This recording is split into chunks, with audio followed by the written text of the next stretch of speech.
আসসালামু আলাইকুম। আপনাদের সবাইকে স্বাগত জানাচ্ছি এখনকার আলোচনায়। আপনাদের সঙ্গে আছি আমি সিরাজুল ইসলাম।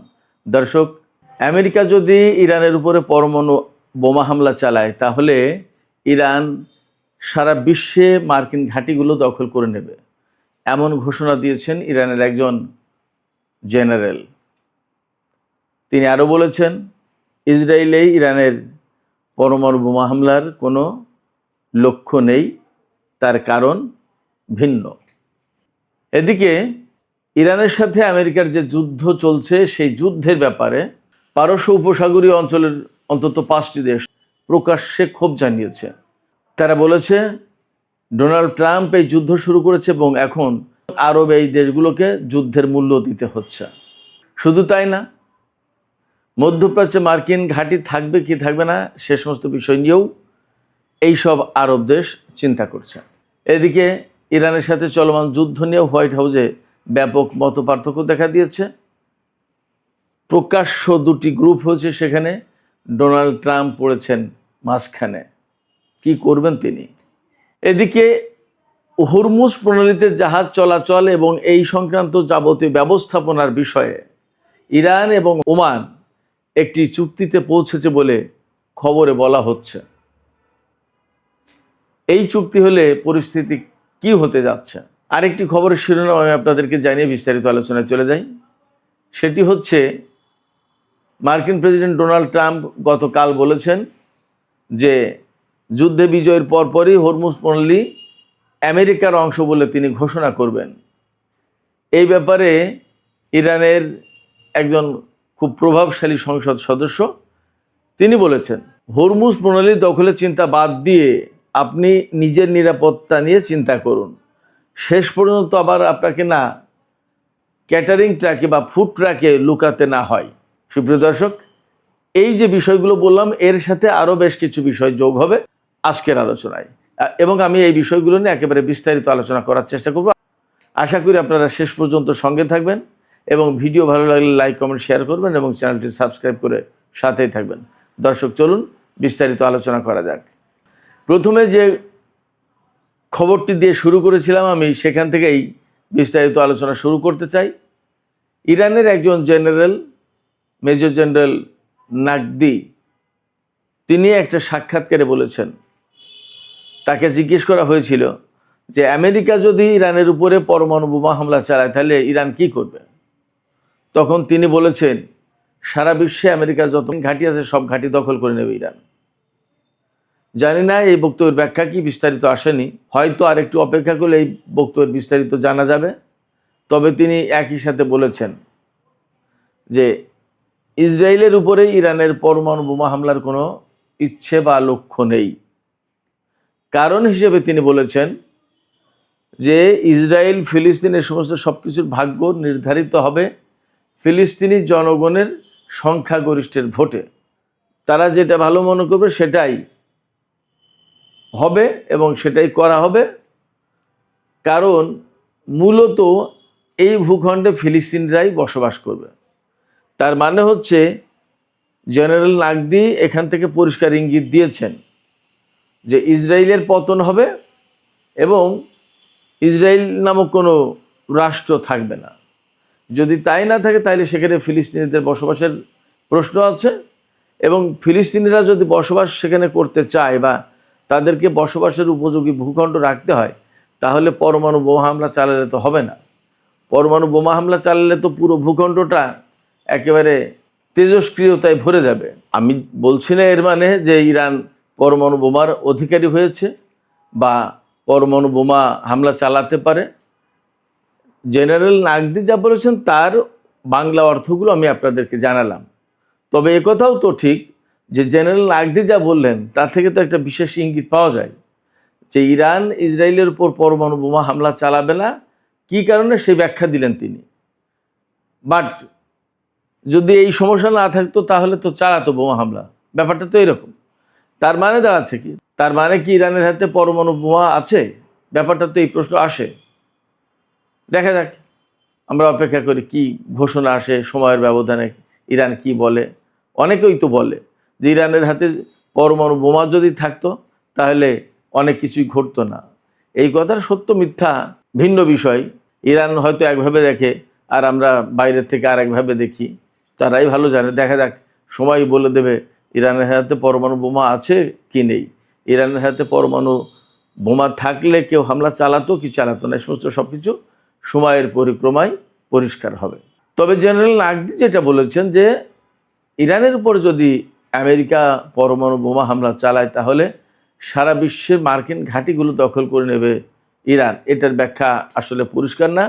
তবে এইটুকু বোঝা যায় যে জেনারেল নাকভি বা ইরানের অবস্থান খুব শক্ত, তাদের সামরিক সক্ষমতা এই পর্যায়ে আছে যে আমেরিকার সাথে যে কোনো জায়গায় তারা যুদ্ধ করতে সক্ষম, কনফ্রন্টেশনে যেতে সক্ষম।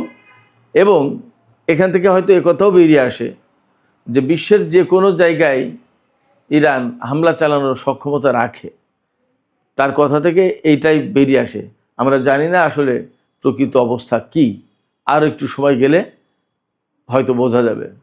এদিকে খুবই গুরুত্বপূর্ণ খবর ওয়াশিংটন পোস্টে বেরিয়েছে।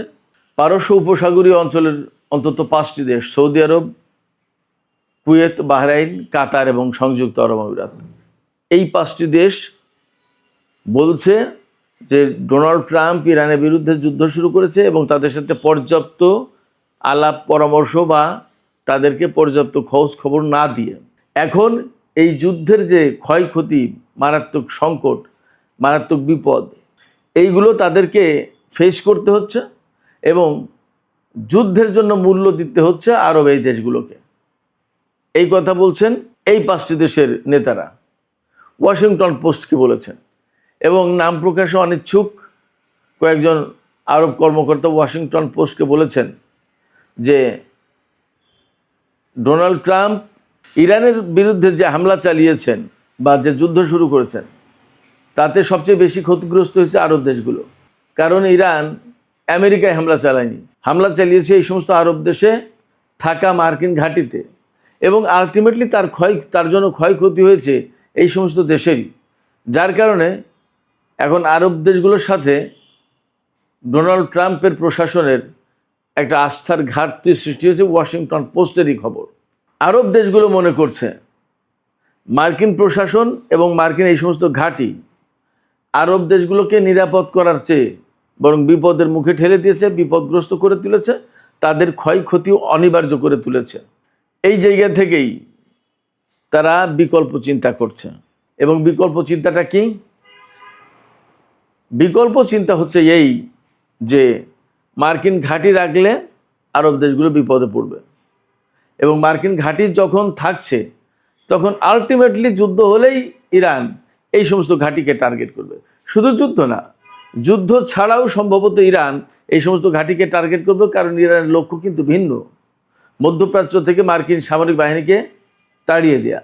যদি তাই হয় তাহলে মাঝে মধ্যে ইরান এই সমস্ত ঘাঁটিতে হামলা চালাবে। তার মানে হচ্ছে প্রত্যেকটা দেশ যুদ্ধের কবলে থাকবে।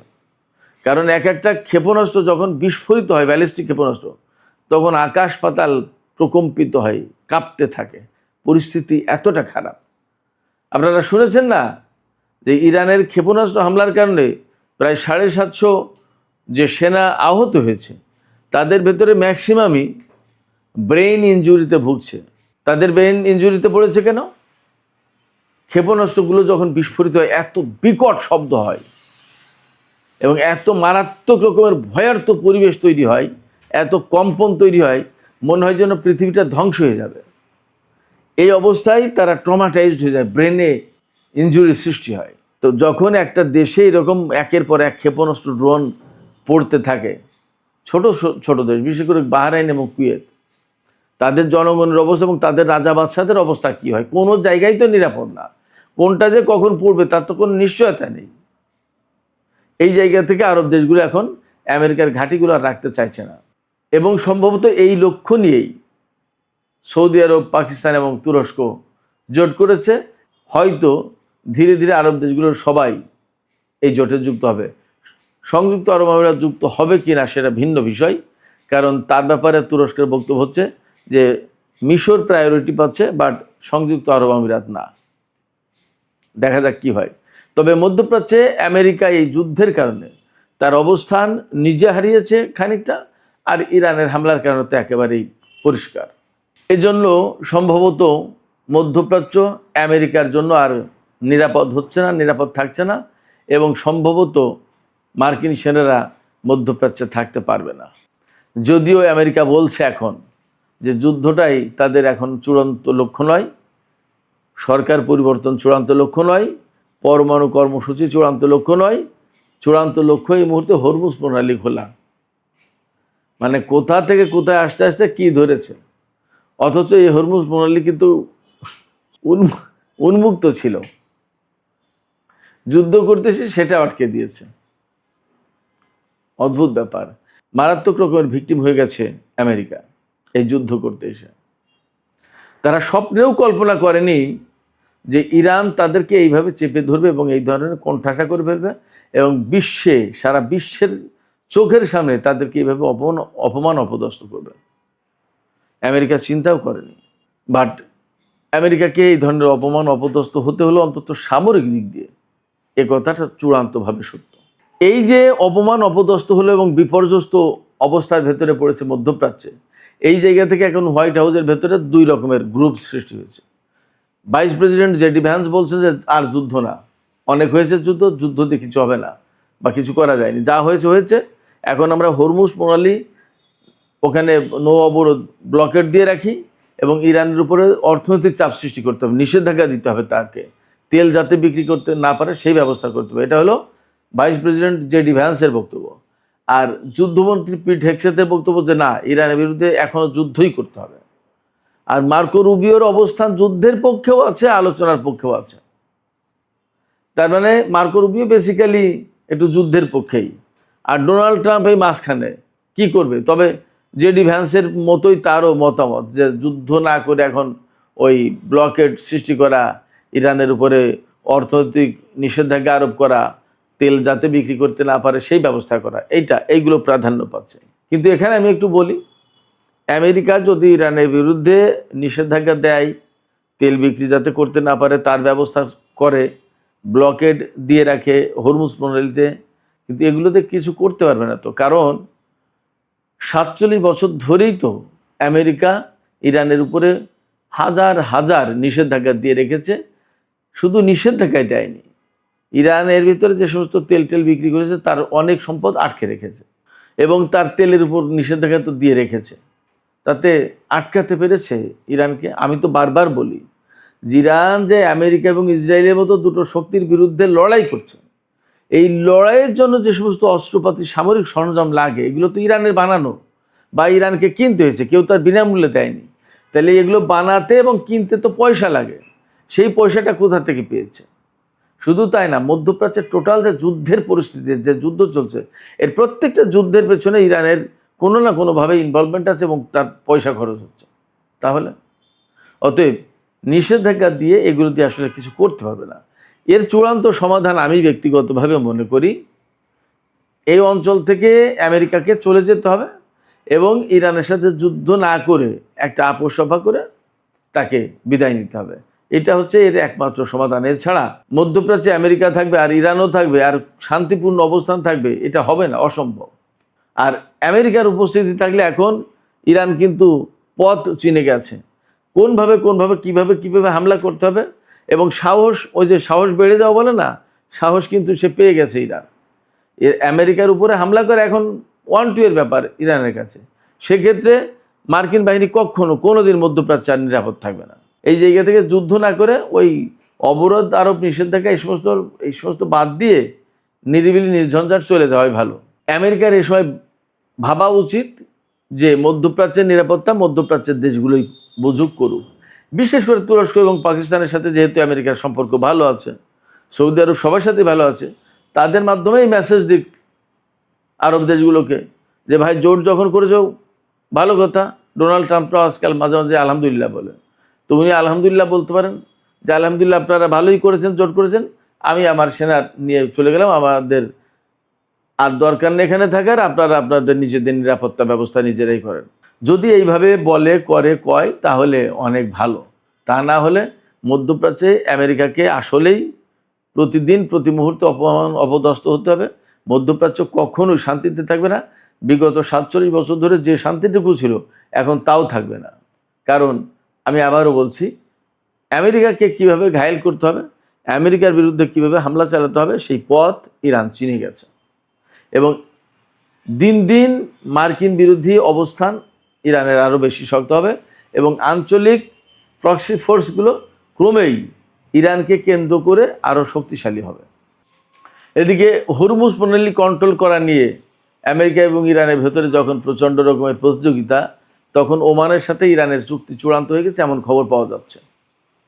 এই চুক্তি চূড়ান্ত হলে কি হচ্ছে, রুট নির্ধারিত হবে, কোন রুটে জাহাজ আসবে, কোন রুটে জাহাজ ঢুকবে। তবে সর্বশেষ খবর ছিল এইরকম যে ইরান এইটা পছন্দ করছে না, রুট একটাই হবে, যাওয়া আসা সোজা সাপটা একদিক দিয়েই, ওমানের উপকূল দিয়ে আর ইরানের উপকূল দিয়ে এইরকম না, যাওয়া আসা পরিষ্কার রুট থাকবে, একটা হোক দুটো হোক যাই হোক, কিন্তু ওইরকম ওমানের উপকূল দিয়ে গেলে ওমান ঠেকাতে পারবে না সেইগুলো, তখন ঝামেলা হবে। এই জন্য ইরান চাইছে যে সাগরের মাঝখান দিয়েই হোক, হরমুজ প্রণালীর মাঝখান দিয়ে হোক বা যেভাবে হোক, এত রুটের দরকার নেই, রুট একটাই হোক, মানে সবাই যৌথভাবে কন্ট্রোল করুক। যাই হোক, কীভাবে হয় দেখা যাক। তবে চুক্তি একটা হয়েছে, এই খবর কিন্তু মোটামুটি পাওয়া যাচ্ছে।